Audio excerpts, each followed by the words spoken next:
მოგესალმებით არხზე გემრიელი ცხოვრება, გახლა ვართ მაკა და დღეს თქვენთან ერთად სამურაბე ვარდის ფურცლებით უნდა მოვხარშო ვარდის სიროპი, რომელსაც ზამთარში გამოვიყენებ ლიმონათებისთვის და ნამცხვრის დასანამად.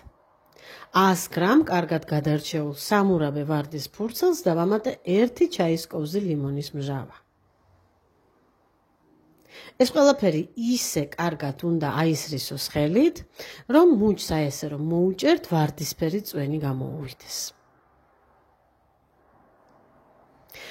დაიკარგა ჩანაწერის ის მომენტი, როდესაც მე 200 მილილიტრი მდუღარე წყალი დავასხი ამ ფოთლებს, თუმცა სიტყვიერად გითხარით და უნდა დაასხათ, ნიჩბით კარგად გავასწორე, ვეცადე რომ ფოთლებს თავი არ ქონოდა ამოყოფილი წყლიდან და გავაჩერე 1 ღამე დაახლოებით 8-10 საათი.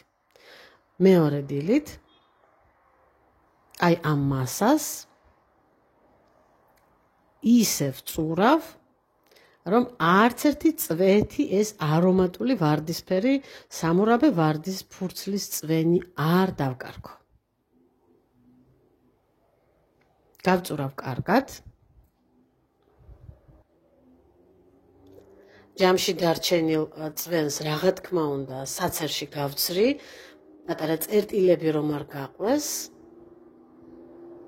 და გადავიტან წინასწარ მომზადებულ სქელძირიან ქვაფში, სასურველია რომ ორმაგიან სქელძირი კონდეს, რომელშიც ჩავყარე 9 კილოგრამი შაქარი. ეს ყველაფერი ამ შაქარს ზედ დავამატე გაწურული.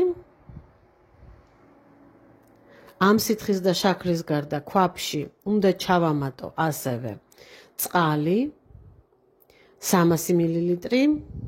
მნიშვნელობა არა აქვს, იქნება ცხელი თუ ცივი. და ძალიან დაბალ ცეცხლზე მივიყვანე ადუღებამდე. შიგადაშიგ ამოვურევდი ხოლმე. ადუღების შემდეგ ასევე ძალიან დაბალ ცეცხლზე ვადუღე თავსახურის გარეშე 9 საათი. როდესაც კარგად მოიხარშა და შესქელდა, გაკრიალებული შუშის ბოთლები დავუმდუღრე ასევე პლასმასის თავსახურები და მიღებული სიროპი აი ამ კარგად დამდუღრულ ბოთლში გადავიტანე. ეს პორცია გამოვიდა 9 ლიტრი, ოდნავ მეტი. გავავსე კარგად მოვუჭერ თავსახურს და ნახეთ რამდენი დამრჩა ქვაფში. ჭიქაში შევინახავ მაცივარში და იქნებ რაიმე გამოვაცხო და დავნამო. აი ასე, ცხელი თავსახური კარგად დავაფარე, მოვუჭირე და მივაბრძანებ გრილ სათავსოში. ახლა კი გემშვიდობებით მომავალ გემრიელ შეხვედრამდე. მოამზადეთ და მომწერეთ. კარგად.